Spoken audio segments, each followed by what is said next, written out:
The sun hangs low in the Galilean sky, casting a warm golden glow over the hillside. A vast sea of humanity, a crowd of over 5,000, has followed the teacher here, drawn by his words of wisdom and his touch of healing. They came seeking hope, and they found it in abundance. But now, as dusk begins to settle, a different kind of hunger gnaws at their bellies. The day has been long, the journey arduous, and the remote landscape offers no sustenance. Look at them, men, women, and children. Their faces etched with a mixture of spiritual fulfillment and physical weariness. They are far from any town, miles from the nearest market. The disciples, ever practical, see the looming problem. Their expressions are etched with concern. They approach Jesus, their voices a murmur of worry against the gentle evening breeze. "This is a remote place," they say, "and it's already getting late. Send the crowds away, so they can go to the villages and buy themselves something to eat." Their logic is sound, their concern genuine. They survey the crowd, then look at their own meager resources. An impossible task. How could they possibly feed so many? The disciples' faces are a study in anxiety. Philip, ever the pragmatist, is a quick calculation. It would take more than half a year's wages to buy enough bread for each one to have a single bite. He exclaims, the reality of the situation weighing heavily upon him. The other disciples nod in agreement, their shoulders slumping with the sheer impossibility of the challenge. Their baskets are empty, their pockets are light. All they see is scarcity. But Jesus sees something different. He looks upon the crowd not as a problem to be dismissed, but as a flock in need of a shepherd. His gaze is filled with a profound compassion that transcends the physical limitations of the moment. He turns to his disciples, a gentle challenge in his voice. They do not need to go away. You give them something to eat. Imagine the disciples' confusion. They look at each other, then back at Jesus. Their expressions a mix of disbelief and bewilderment. "We have here only 5 loaves of bread and 2 fish. Andrew, Simon Peter's brother, pipes up. He gestures to a small boy who has bravely stepped forward from the crowd. The boy with wide, trusting eyes holds up his simple meal, 5 small barley loaves and 2 salted fish. It's barely enough for one family, let alone a multitude. To the disciples, it's a laughable, almost pitiful offering against the backdrop of such overwhelming need. It is nothing. But in the hands of Jesus, nothing becomes the seed of everything. A gentle smile touches his lips as he looks at the boy's humble gift. He sees not the smallness of the offering, but the largeness of the heart that gave it. "Bring them here to me," he commands, his voice calm and assured. He then instructs the disciples to have the people sit down in large groups on the green grass. A sense of order and anticipation begins to ripple through the crowd as they arrange themselves, turning the chaotic hillside into an expectant outdoor congregation. Now watch closely. This is the moment where the finite touches the infinite.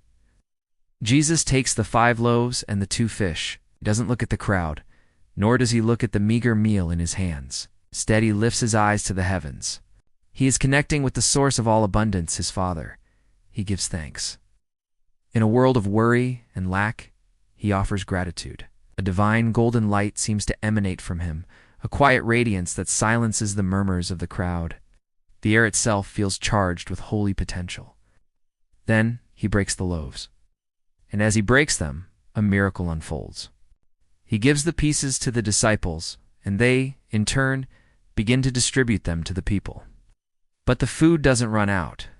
The disciples reach into their baskets, and there's more. They pull out bread, and the basket is still full. They distribute fish, and the supply is undiminished. The camera slows, capturing the sheer wonder of this moment. The bread multiplies. The fish multiply. The disciples, who moments before were crippled by anxiety, now move with a sense of awestruck purpose. Their worried frowns are replaced by expressions of pure astonishment. Look at the faces in the crowd. The tired, hungry expressions melt away, replaced by joy, relief, and overwhelming gratitude. A child laughs, their hands full of fresh bread. An old man weeps silently, clutching the miraculous meal. It's not just about the food, it's about the love behind it. It's the realization that they are seen, that they are cared for, that in the presence of this man, the impossible becomes possible. The baskets, once symbols of their emptiness, now overflow. They are a tangible sign of God's limitless provision. The disciples move through the crowd, their steps light, their baskets perpetually full. The initial panic has given way to a profound, life-altering lesson. They are participating in a miracle, witnessing firsthand that with God, there are no limits. The abundance is staggering, flowing endlessly from a source they cannot comprehend. The quiet hillside, once a place of potential crisis, has been transformed into a banquet hall under the open sky, filled with the sounds of joyful eating and grateful praise. When everyone has eaten and is satisfied, Jesus gives another instruction: gather the pieces that are left over, that nothing be wasted. This isn't just about being tidy. It's a powerful statement. The provision was not merely sufficient. It was extravagantly abundant. The disciples go through the crowd and collect the leftovers, filling 12 baskets. 12 baskets, one for each of them. A personal, tangible reminder of the miracle they have just witnessed. They started with 5 loaves and 2 fish, and ended with a fed multitude and 12 baskets full of leftovers.